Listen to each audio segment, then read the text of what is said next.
From the Library of Congress in Washington, D.C.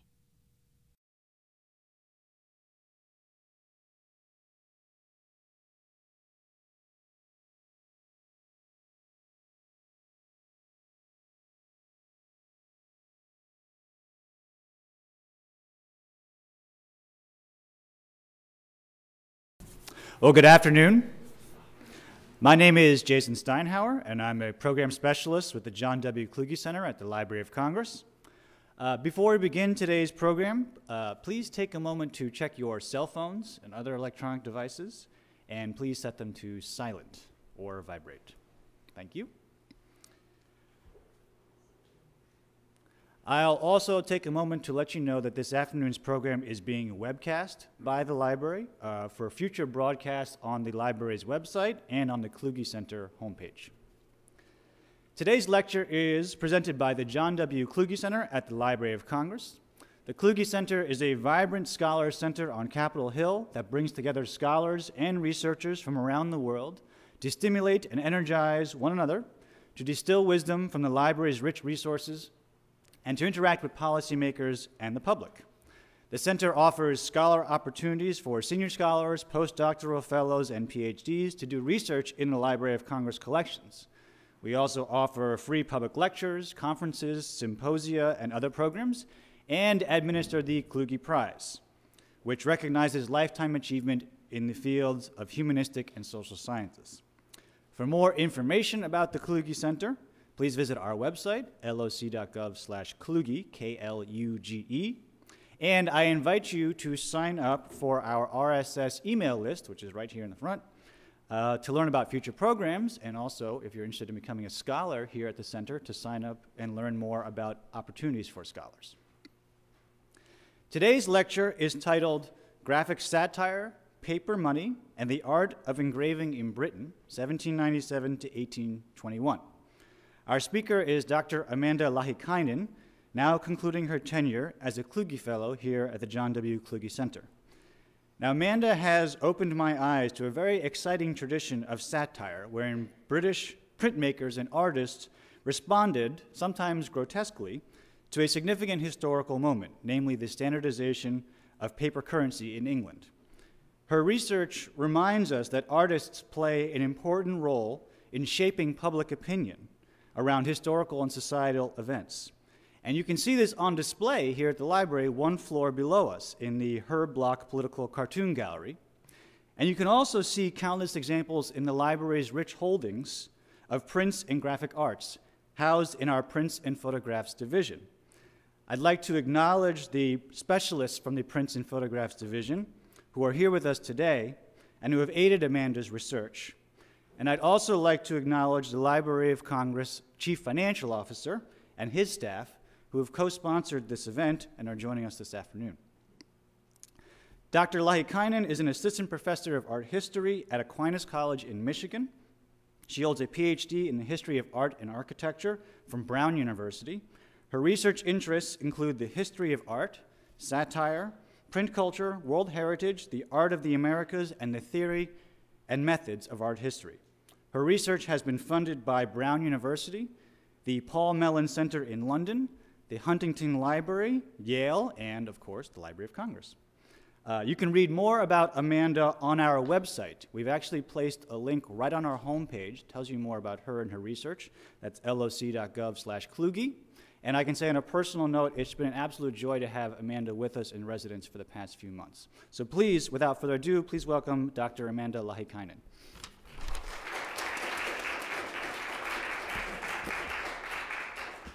Thank you so much, Jason, for the kind introduction. I'm really excited to be here, and I'm excited to see that so many people have turned out to hear this lecture. And I thought I would begin by thanking Carolyn and Mary Lou and Travis and Jason, the staff at the Kluge Center, who have made my time here really productive, as well as some of these other fellows that I see sitting around. I've met so many interesting people here, and it's enriched not only my work, but also my time here in Washington. So I'd like to begin by giving a kind of mental map. I'm going to start by talking about some connections between art and money, art as money, money as art, and money as a muse in art, as just kind of a very general framework. And then I'm going to move into, try to bring you into the middle of a controversy that starts in 1797 in Britain. It's a period known as the bank restriction period. This is a moment when the Bank of England stopped issuing cash for its paper promissory notes, right? So money in the 18th century is slightly different from the money that we have now, right? The money we have now is fiat currency. It's money because the government says that it is. Back then, it was really a promise to pay in gold, in this case. So as you can imagine, when the order came down from the government to the bank to stop issuing these gold payments, people were, suddenly very confused about what this paper promise could really represent if it didn't represent, the actual cash. So this period lasts between 1797 and 1821, and what I'm going to argue is that graphic satire played a role in shaping people's belief about paper money.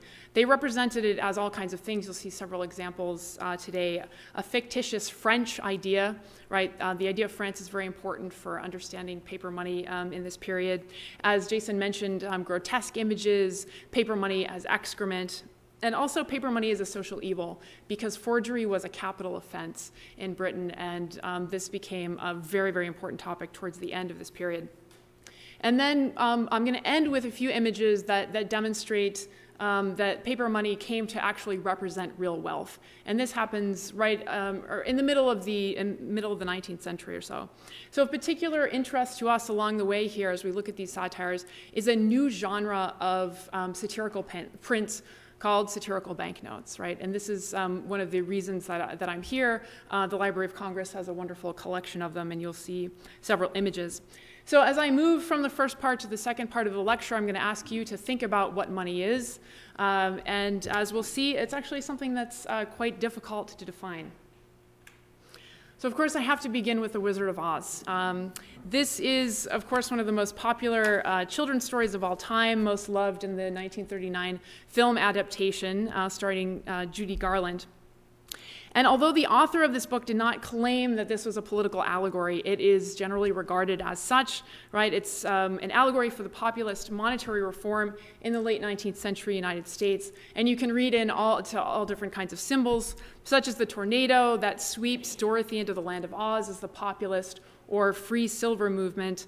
The yellow brick road is the gold standard, and Dorothy's silver shoes represent bimetallism. They were changed to ruby slippers for the movie.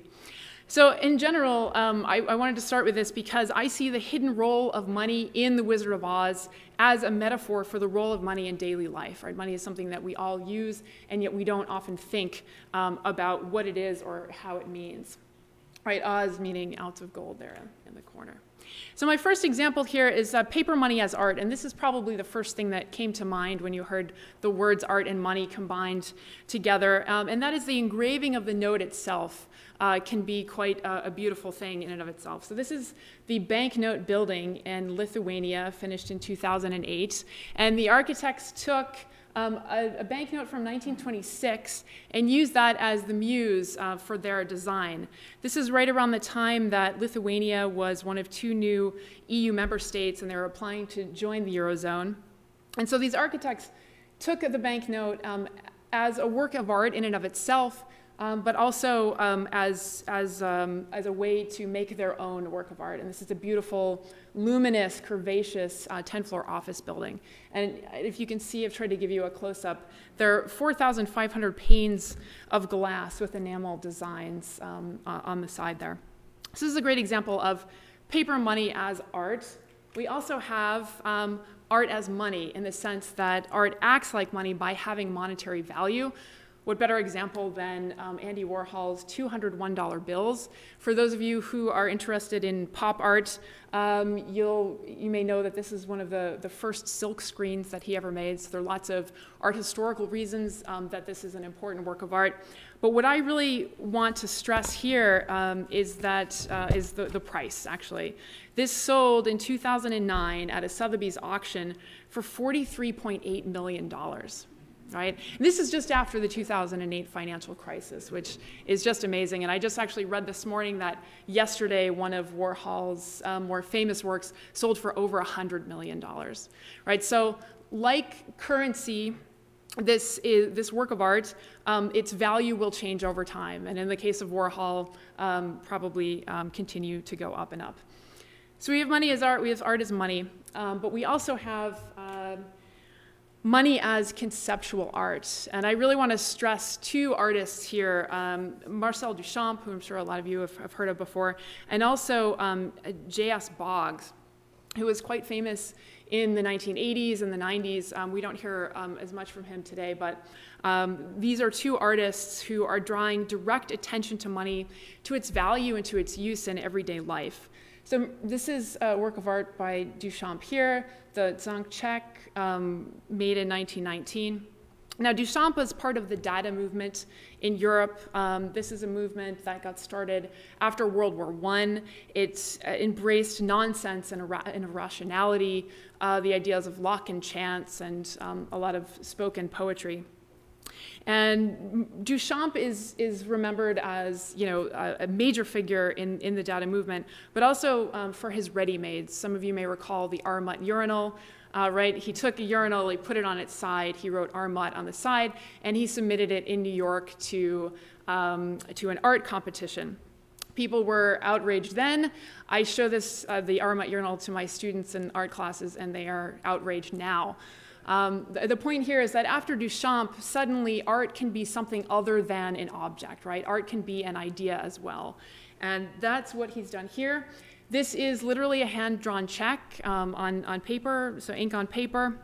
And he wrote this to his dentist for $115 and made out to Daniel Zank here, which is his, right, which is the name of his dentist. And with this work of art, Duchamp is making us think about what art is, but he's also making us ask what it means to have paper represent value, and also why this is any different from a real check, right? And following this example, we have the American artist James Stephen George Boggs, who was born in 1955. And he based his entire career on this problem of the strange life of paper money. And Boggs is a little bit different than some artists because he doesn't sell his drawings. He spends them, right? So he draws on one side of a piece of paper, a note. Sometimes he'll change little details. This one says fun instead of one, as you can see on the corners. You have to read in order to see that it says one and fun and one and fun. So he spends them instead. And so we'll say he'll take a $20 bill that he's drawn and he wants to pay for a pizza for it. He will use the bill at face value and he will ask for the change and for a receipt.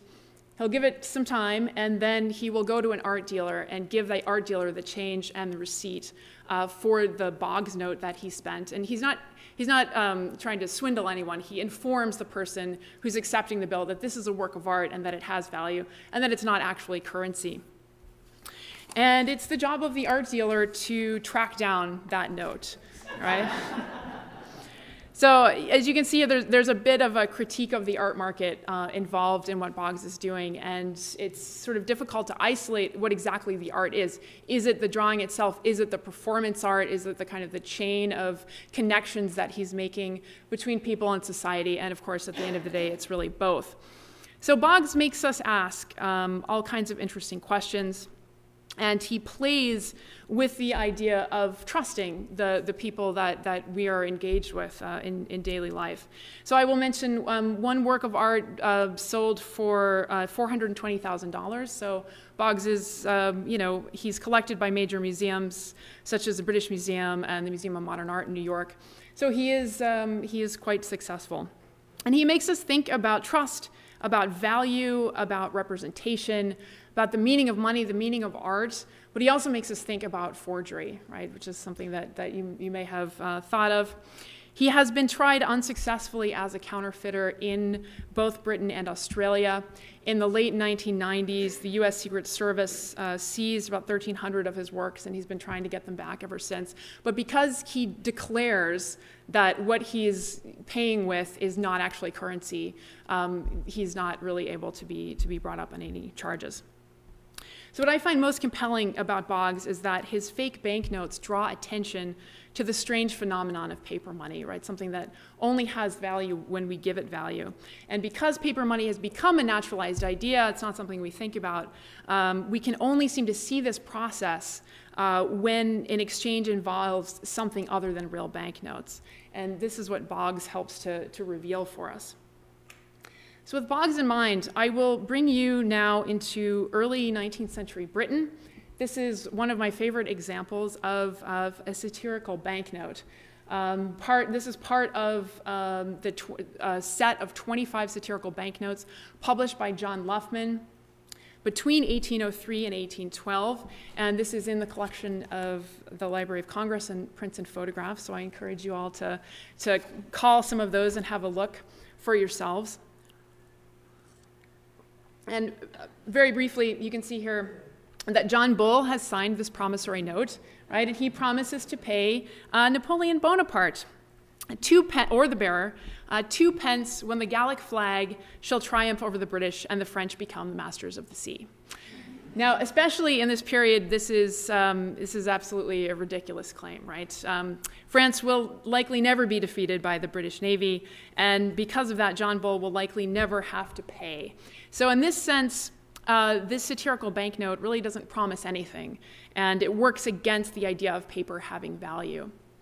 And of course, this idea of the French as being the perfect foil for the British is very important, and this is something that you see again and again. It's also very important for paper money, as I mentioned. There's a very famous book by Linda Colley that came out in the early 90s called Britain's Forging the Nation. And one of the central claims in that is that the British would have no sense for themselves if it weren't for the great enemy of France. So this satire is also responding to current events. In the bottom right-hand corner, you'll see the name Nelson. That's a reference to Admiral Nelson, who had defeated Napoleon in the Battle of the Nile just a few years prior to the publication of this note. And also the denomination for 2 pence. This is a very small amount, right? You didn't actually have banknotes for that amount, for that denomination. And I think part of the reason for that is that Luffman is trying to draw attention to the fact that this doesn't have any value, but also he doesn't want it to be confused with an actual note. And unfortunately, these satires were confused with actual notes. All right, so the last central point to make here is that this is copying the Bank of England note. And I just want to make a point here that there are lots of other paper credit instruments circulating in Britain throughout the 18th and the 19th centuries, right? So you have checks, bills of exchange, paper money issued by the Bank of England, but also paper money issued by the country banks. So the heyday of the country banks in the early 19th century, you start off with very few, and then they're, by like the 1820s, they're 900 or so. So this is really a growth industry, and with the growth of that means that there are more and more paper credit instruments circulating. And that's, of course, in addition to the satirical imitations of notes, actual forged notes, and the advertisement notes that a lot of entrepreneurs were making. So we'll look at an example of that in a minute. So the predominant characteristics of this banknote is in the upper left-hand corner. You have Britannia with her English branch of honesty as a vignette in the corner, and then the text. And then in the bottom left, you have the sum block with an elegant pound sign swelling along the side. And that's a key detail that a lot of satirists pick up on. Luffman has made the P of pence, right, kind of elegant in order to copy that. So the predominant characteristics here are lack of ornament and austerity of design. And there are a number of reasons for this, but I do want to point out one primary source quote where a gentleman complained in 1797 that if a banknote were to be held up as a specimen of the state of fine arts in England, what a lamentable state they would appear to be in. All right, and this is pretty consistent with the state of the arts more broadly in Britain. Britain is very late to get a Royal Academy, especially in comparison with France. And even at the Royal Academy, engraving was not something that real artists were interested in part because it had commercial connotations. So this will lead us to the general Socratic question, which I always like to ask, and that is, what is money? Okay, so there is no real agreed upon definition about what money is, or even what type of credit instruments qualify as money. Some of you may be familiar with the veil theory of money, right? This is a theory that claims that money is something that needs to be pushed aside in order for us to get at the real economy, defined as labor and commodities. And I think this reveals money's vexing resistance to definition better than other theories. So despite this trouble, it's typically assigned three functions: a means of payment, store of value, and unit of account. And as someone who's interested in material culture, what this reveals to me is that there's a tension when it comes to defining money between object and idea, right? So the value that money has can change objects very quickly, right? So it can be bullion, it can be coin, paper, ledger, in our time, held digitally. And this can make it very difficult to actually identify what the money is and where. So following a wave of recent literature across many disciplines in the humanities and the social sciences, I will offer up a definition of money to you, and that it is the social connection or agreement between people. Right? In short, it's what financial historian Neil Ferguson calls trust inscribed. Right? So it really is just an agreement between people. And satirists really knew this intuitively, and there are lots of prints during this period that show money marking out different kinds of relationships. So this is one of my favorites. The title here is Political Hocus Pocus, or John Bull Brought to Believe Anything. And there are several exclamation points emphasizing that. So on the left, we have the Tory Prime Minister, William Pitt, who has a magic wand, and he is conjuring up £1 banknotes out of a sack of old rags. On the right-hand side, we have John Bull, who is sort of jolly and fat. And William Pitt is saying here that he's found an easy solution to all past and future problems. This is what the text on the upper left-hand side says. And then on the right, John Bull, well, he's really not sure. In fact, he claims that they seem a bit light for his taste, right? Implying a comparison to coin, and also demonstrating that he doesn't quite trust William Pitt. And this is not the first time that the definition of paper money has been framed in this way. In fact, this is James Gilray's very first reaction to the Specie Crisis of 1797. And this is the framework that he uses, right, where William Pitt is offering John Bull paper money, and John Bull is really not sure whether or not he should accept it. So just a few more words on the Specie Crisis here. The government had run out of money fighting against revolutionary France. And also, this continues with the Napoleonic Wars. And there were a number of runs on the Bank of England due to fear of a French invasion, right? And this is partly why William Pitt ordered the stoppage of cash payments. And in addition to that, he also printed notes in very small denominations of £1 and £2. So paper money over the course of the 18th century is really a business-to-business convenience. Right? They're in higher denominations, £50, £100. But at this point, you get the £1 and the £2 notes. And what this does is really increase the social reach of the Bank of England note. So people of the lower classes now are starting to engage with paper money at a faster rate. All right? And this is partly why this moment is so critical, because you hear about paper money as really being a 19th century phenomenon, and that's what that means in Britain. So on the right, we have the gentleman in this coat right here. This is Charles James Fox, who is the leader of the Whig opposition. And he is whispering into John Bull's ear, and I don't have a very good John Bull voice, so I will try to make this interesting.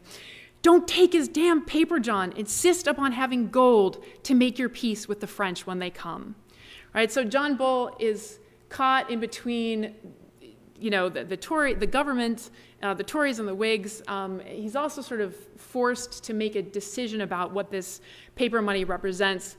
And although he's really not happy with the situation that he's in, he decides to trust who he calls Master Billy and to accept the notes, in part because the Whigs are being painted as French revolutionaries, and he's not interested in supporting France. And so he's sort of forced to take these notes from William Pitt.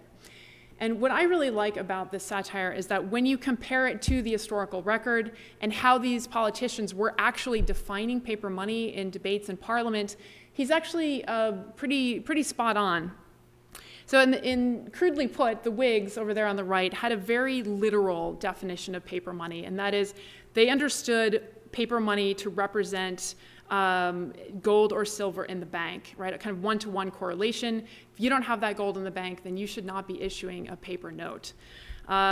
This is a fairly moderate viewpoint when compared to the radical Thomas Paine, who was writing pamphlets like The Decline and Fall of the English System of Finance in the late 18th century.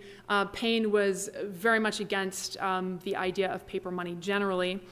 He claimed that bank paper was of no more value than newspaper, and that paper money served to raise false ideas in the mind. And a lot of 18th century thinkers actually defined paper money as an idea, which I think is wonderful. So we can compare those two to William Pitt, who's off on the left here, and he had a very abstract understanding of what paper money is. And he said that it was a question whether the bank had good debts due to them, or property of any other description which might be finally available to them in the liquidation of the debts owing to the public, right? So he is admitting here that land or other types of value are suitable backing for paper money.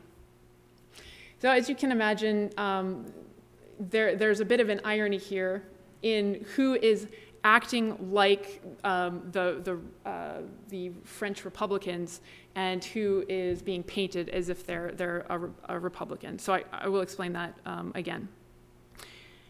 Although the Whigs are painted as French Republicans, right, they're very much against the way that the French revolutionaries were actually using paper money. And Pitt here, although he's shoring up the nation against France, is actually issuing paper money in the same way that the revolutionary government did. So let me, I'll show you a slightly earlier example, if I can get this to move here. France had always been important for understanding the British reaction to paper money, right? So early in the 1790s, what did the French Revolution, the French National Assembly do? But they confiscated all of the church lands, right? And they turned that value into paper money, the assignat and later the mandat. So two major schemes, paper money schemes, and they were, of course, disastrous. They lost all of their value, and it became quite frightening, and a lot of people in Britain were worried that their paper money might actually fall into the same fate as the French revolutionary money. So here's an early satire by Gilray, and this is just an ideal example of irony in British caricature. You have French liberty and British slavery. So you have this revolutionary gentleman here. He's eating onions and snails, which are off back on the left-hand side. And he's talking about how wonderful it is to be free. And meanwhile, on the right, you have John Bull, who is a bit fatter than normal. He's eating his characteristic roast beef. And you can see that Gilray has given him both wine and beer on the table, right? He's very, very attentive to detail. But the most interesting aspect of this for me is that Gilray has also put money into the picture. So there's paper money right here in the jacket of the revolutionary, but off on the right-hand side, above John Bull, you have a golden statue of Britannia with a sack of cash off to the side, right? So French paper money is bad, it has no value, whereas British money is cash and it does have value. So as you can see, this is really the root of our modern political visual language for political satire. So there were many satires that came out initially in 1797 responding to the Specie Crisis. I'm not going to talk about all of them, but I will mention briefly that here on the bottom right, political ravishment. This is James Gilray's first use of the term the old lady of Threadneedle Street, right, which is still something that you see in political satire today. She's born out of this crisis of 1797. And I wanted to, part because this is in the poster, spend a bit of time with Midas, or Midas transmuting all into gold, which is crossed out, and paper is written instead. This is a beautifully colored, very dramatic satire by Gilray, who, as you can see, was really one of the most capable and well-known satirists in the late 18th century Britain. And he's reinvented an old trope here. So while Midas is supposed to turn things into gold, Pitt is a reverse Midas, in fact, turning everything into paper. And he expels it and excretes it, and he's turned the Bank of England into his latrine. The power of securing public credit is locked securely on his neck. And off in the side there, we have the opposition Whigs who are whispering insults. And of course, the connection to France is really important, because here on the back shore, you can see here the French flag. There's been an explosion of some kind, which has sent little dagger-wielding revolutionaries exploding up into the background. And of course, the visual correspondence is between these revolutionaries and the paper money that Pitt is spitting out, right? So this is what gives meaning to the broader criticism of paper money. Now, scatological imagery was also used to represent paper credit during the Mississippi bubble of 1720. A lot of you have probably heard of John Law, who he's there on the right-hand side, squatting over the edge. He's imbibing coin and excreting paper with his name written on it. He is the one who introduced paper money initially in France with his general private bank, and this caused a huge financial bubble. In fact, Neil Ferguson refers to John Law as the one who indirectly caused the French Revolution by just ruining any chance of that France had of recovering its finances by late century. So Law's calculations were well known in the 1790s, and certainly would have been refreshed in the minds of anyone who read Edmund Burke's Reflections on the Revolution in France. Now, Edmund Burke writes this very early on in 1790. And just to give you a sense, the Bastille falls in the summer of 1789, and Burke is instantly skeptical and very afraid of the French Revolution. During a time when most people were excited, Britons thought, hey, this is great. France will finally have a chance to be free in the way that we are free. This is, of course, before the king loses his head, because at that point, everyone's very much against it, and it turns into a kind of a horror show. So what people don't often think about when it comes to reflections on the revolution in France is that the central complaint of this work of political philosophy is really monetary, right? His greatest complaint is that the National Assembly has taken land and tried to turn it into paper money, right? And this is, Burke refers to John Law as a mother fraud, but then he goes on to say that, the revolutionary government is far worse than anything that Law did. And Burke also, of course, predicts the rise of a tyrant out of this revolutionary mess, and that's, of course, what happened with the rise of Napoleon. So with these examples in mind, we have paper money in France in 1720. We have it again during the Revolution. And then we have this Specie Crisis in 1797. All cultures of paper money have certain things in common. And one of those things is that they're all different, which I know sounds counterintuitive. But paper money is an unstable sign, right? Literacy is the first thing that comes to mind. In order for paper money to work, you have to have the trust, you have to have all kinds of things, but literacy is really a big one. One of the things that I'm trying to draw attention to in this project is the visual and aesthetic dimensions of paper money, right? The sound that the money makes when it crinkles, the smell that it has. One of the reasons the Bank of England note really doesn't change much in terms of its design for 200 years. It isn't until 1914 that the original design changes, and part of that is because paper money has to be familiar to people, right? So the aesthetic dimension is important. And as I said, you know, all cultures of paper money are different. In fact, one of the things that makes the culture of paper money in England during this time very distinct is that you have a lot of imitation banknotes. Some working with the notions of trust, others working against it.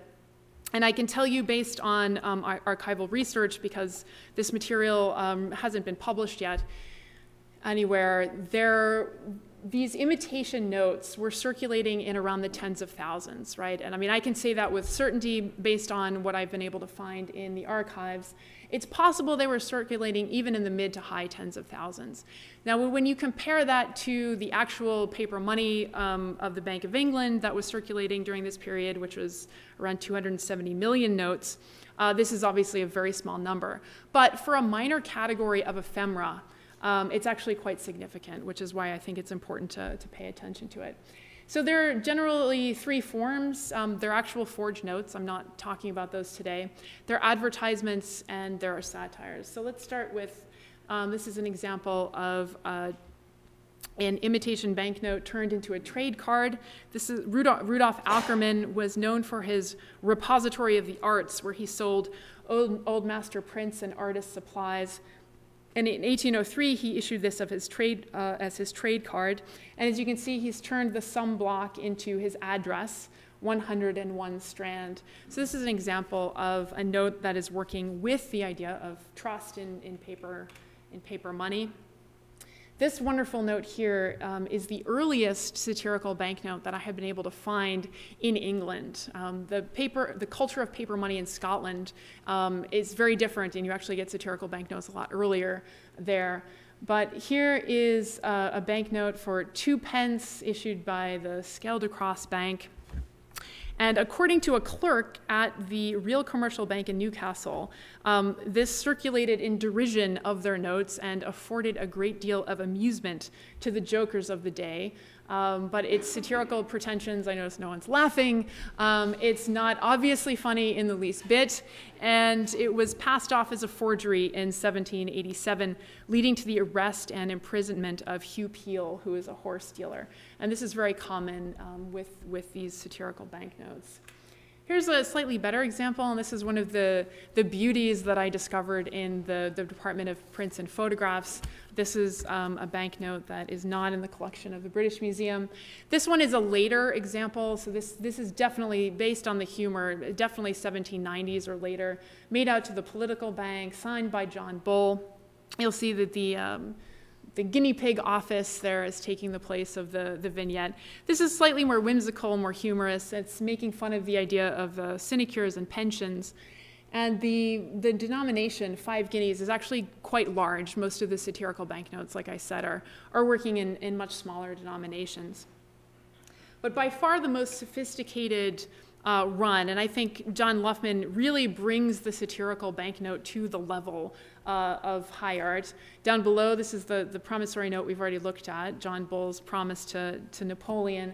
On the upper left, we have his Ireland note, where Pat Potato promises to pay Rory O'Bog Esquire or bearer 2 pence when the union of the kingdoms shall have produced a union of civil and religious principles.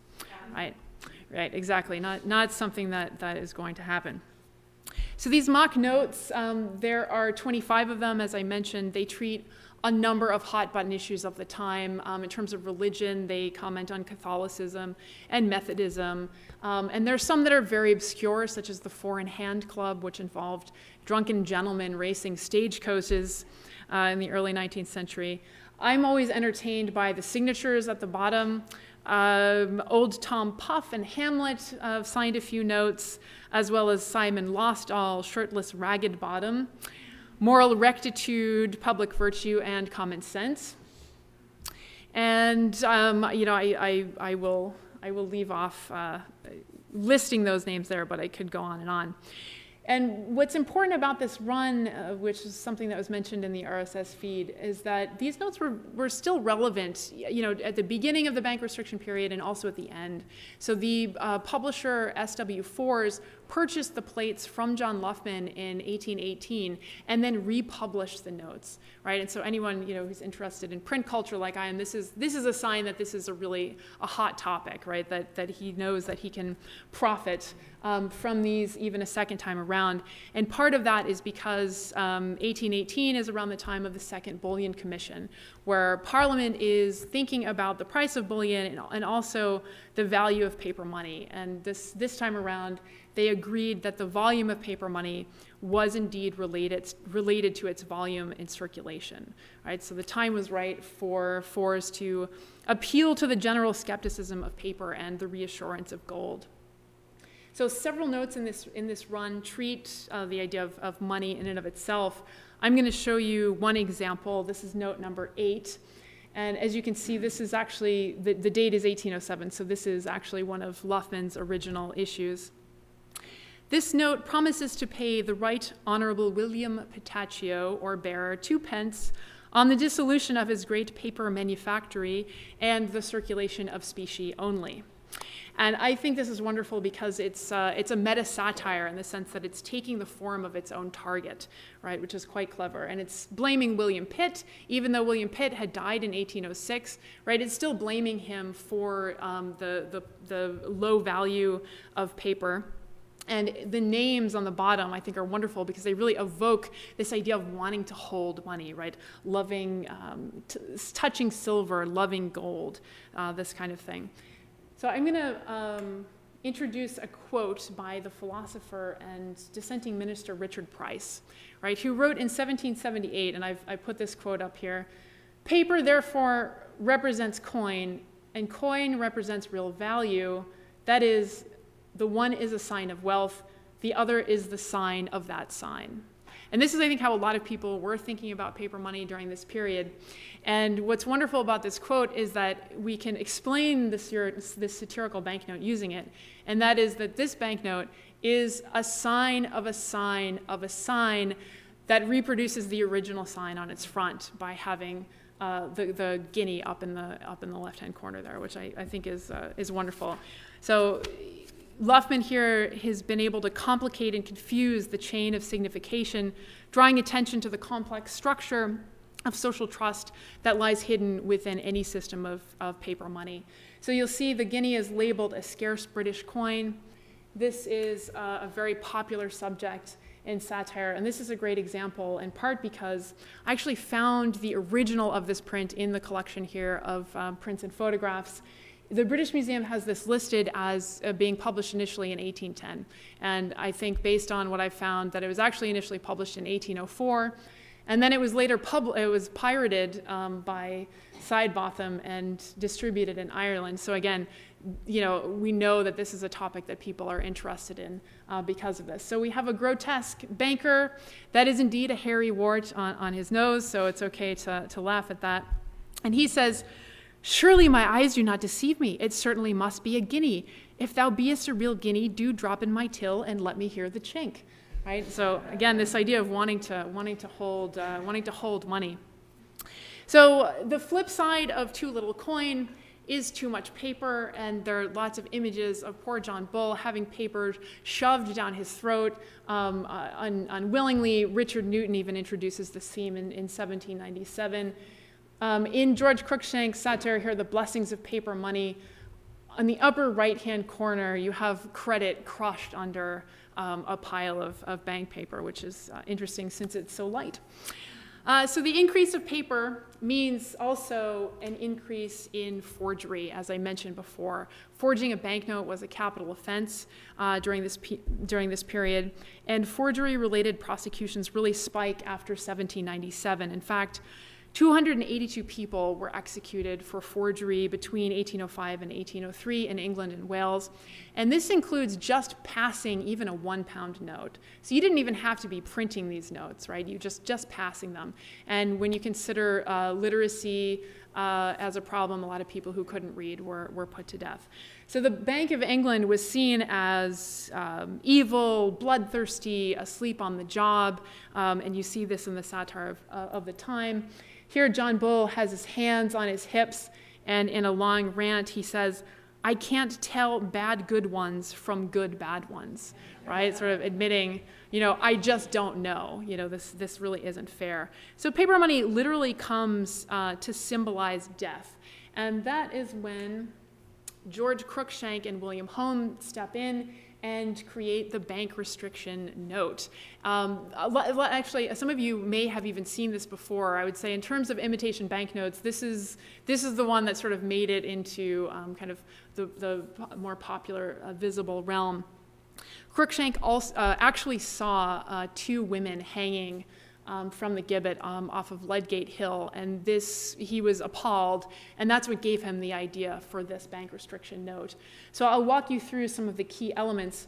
Here, the vignette is Britannia, as it is on the real note, but here she's a cannibal, and she's quite literally eating babies, right? She's eating your young, which is a very powerful metaphor. That also, the appropriateness of having that in an image comes from the way in which British satirists were imagining the French Revolution, so that's important context. You'll notice the pound sign that swells along the sunblock has been turned into a noose. The sunblock itself is a prison, and you see these faces peering out from the side. There are 11 bodies hanging here, 3 of whom are women. And the note has been signed by Jack Ketch, who's the famous executioner. So this note was so popular that they printed another one, which I put on the bottom right-hand side there. And it supposedly netted them around £700 profit, which is quite a bit of money, especially for a print seller at this time. And there are accounts of people pushing up against the glass of William Holmes' shop, in order to see it. And the bank restriction barometer, which you see on your right, this was sold as an envelope for the bank restriction note, and it refers to paper money as fictitious capital and false credit. And the solution, according to Cruikshank here, is that the resumption of gold payments needs to happen in order for there to be any change in society. So I don't have time to talk about it, but there was a very conservative reaction to this banknote where the conservative print seller Samuel Knight issued his own banknote in response. Anyway. All right, so after the resumption of payments in 1821, the pressure on the Bank of England to change its note design faded away, and you start to see the process of naturalization evident in the material record of imitation banknotes. And I'm just showing you 2 examples here, although you have to believe me, I have many, many more. The Bank of Fashion note there on the bottom promises to forfeit £100 if the hair treated is not in the first style of elegance. And that's from 1827, but that was also issued in several different years in the 1820s and the 1830s. Above that, you have a Bank of True Love Valentine, which promises to pay never-failing devotion of sincere affection. And this is 1847, so by the mid-19th century. And this, I think, is just a wonderful object because it takes the idea of the Bank of England note as seriously as it does the promised devotion and affection. And the legitimacy of the Valentine relies on the legitimacy of the kind of currency that it imitates. So, of course, in contrast to what we were looking at before, I'll return one last time to John Bull's promissory note to Napoleon. This is a note that displays a distrust of paper money, right? An ability to laugh at it, to play with it. But by the mid-19th century, you have imitation notes that are really demonstrating the fact that this is a naturalized idea. One of the other cultural factors at work here is that attitudes to satire have also changed. So the biting, ironic, cynical, grotesque, very rich imagery of the late 18th century is slowly starting to fade away. And by 1830 or so, you just don't see that kind of image in the press anymore. So here to stay was the naturalized idea of paper currency. So in conclusion, I want to agree with the scholar Mark Schell, who has suggested some of the ways that economic factors generally and monetary factors particularly are intrinsic to art. And I also see money as a properly artistic concern, and certainly Marcel Duchamp, Boggs, and John Luffman would agree. The imitation banknotes that we've looked at today demonstrate that artists, entrepreneurs, and politicians, who are all engravers in some sense of the practice, transform mere paper into something valuable. The value we give these engravings, however, depends on complex and ever-changing systems of cultural value. And one of the reasons I think it's important to look at these objects, especially now, is that we increasingly store value digitally, right, and have less and less of a need to embody it at all. Thank you.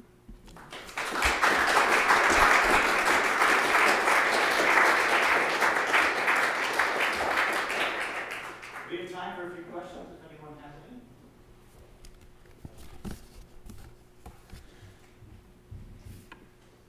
I kind of have one.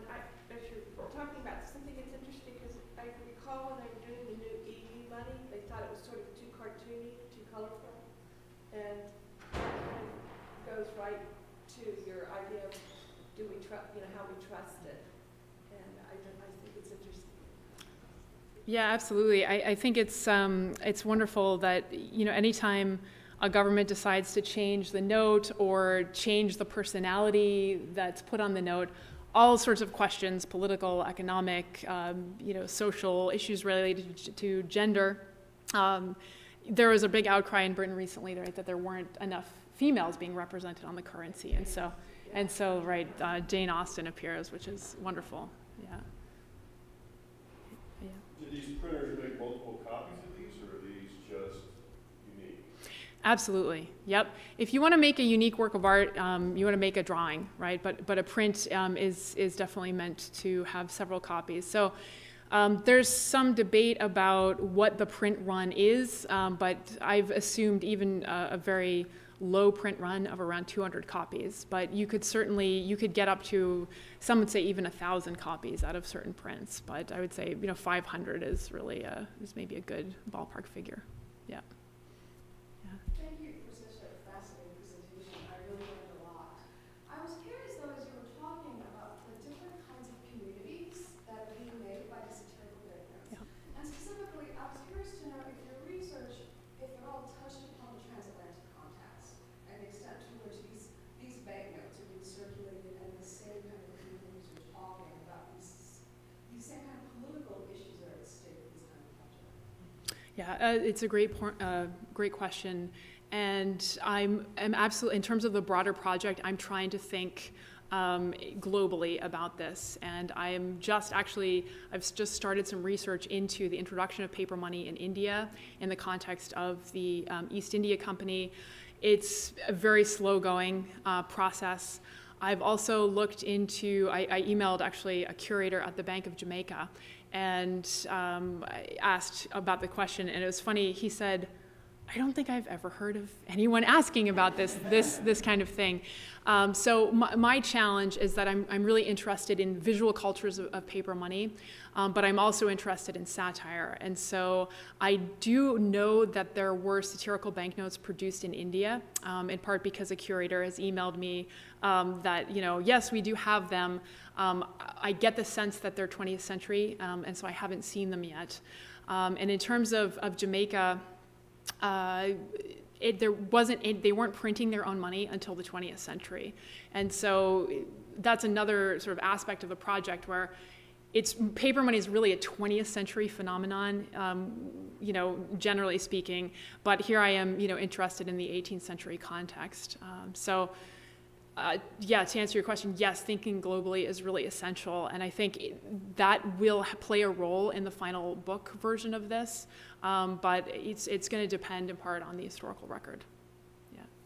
Renata? Whether you found satires on the other side of the debate, saying either, paper money's great, and here's an illustration of why, or why do we trust gold so much anyway, or just any sort of arguments to the contrary. Yeah, so great question. you've actually touched upon something that I've only started to sort of work through, and that is paper money tends to be feminized. And so if you want to look, if I'm thinking about these satires, it's never really presented in a totally positive way, but when it is, it's kind of in a sexual, way. There is one print that I actually recently found in the Library of Congress here, where John Bull has lovely ruffles on his shirt, and they're all made of banknotes. And so, I mean, that's an image where, I think there are slightly more positive connotations. But you're right, in terms of being truly critical, are the satirists following through on their criticism? Not so much. It tends to be, we want gold is really the general message. Yeah. Next up. I noticed on this Bank of True Love note that it's dated the 14th of February, which is of course meant for Valentine's. Yes. Brought up that. But the other one that you have on that same slide originally with the hair salon was dated April 1st, which is April Fool's Day, so there's this kind of embedded joke in the date of these two objects. I was wondering if more broadly attention to dates is something that's part of these satires. Like, I don't know if the 17th of November has anything to do with Nelson or something like that. Right. That's absolutely true. In fact, there are a number of earlier satires where I think April Fool's Day is an important part of that, but not all of them. So a lot of these advertisements really are just advertisements, and the date doesn't matter. But for some of them, they certainly do. In terms of, actually, I haven't really thought about this particular date in particular, but that is one way of sort of accessing what the print is doing. Yeah, so very good eye. Yeah, I thought you were actually going to mention the fact that this is folded, because I'm trying to recover how these notes were actually handled by people, and very consistently they seem to be folded in small rectangles. So my working theory is that people were using wallets, and you actually have John Bull holding a wallet in some of these satires, that the satirical ones were folded up and carried around in the wallet, but not, in the full general size of it. Yeah. Great. Well, thank you. This has been a presentation of the Library of Congress. Visit us at loc.gov.